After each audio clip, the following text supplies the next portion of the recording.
PIA کو جرمانے اور ڈیمیجز کی مد میں ادائیگیوں کی وجہ سے کروڑوں روپے کا نقصان کا انکشاف ہوا ہے۔ ہدایات کے باوجود 2 سال کے بعد بھی فیکٹ فائنڈنگ انکوائری نہیں ہو سکی ہے۔ انتظامیہ نے جرمانے اور ڈیمیج کی مد میں 49 کروڑ روپے سے زائد کی رقم ادا کی ہے۔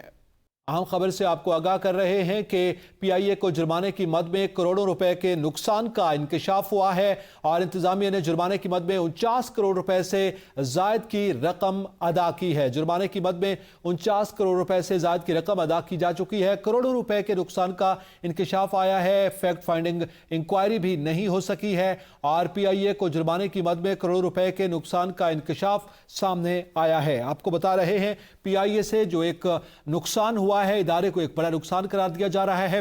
فیکٹ فائنڈنگ کمیٹی 2 سال کے بعد بھی انکوائری مکمل نہیں کر سکی ہے اور یہ بتایا جا رہا ہے کہ کروڑوں روپے کا نقصان ہوا ہے جرمانے کی مد میں۔ اور اس وقت فیکٹ فائنڈنگ کمیٹی جو کہ پہلے یہ کمیٹی تشکیل دی گئی تھی اور اس کو انکوائری کرنا تھی، 2 سال ہو چکے ہیں۔ فیکٹ فائنڈنگ کمیٹی نے انکوائری رپورٹ جو ہے وہ سامنے نہیں لا پائی ہے اور کروڑوں روپے کا نقصان اس حوالے سے ہو چکا ہے۔ اس حوالے سے مزید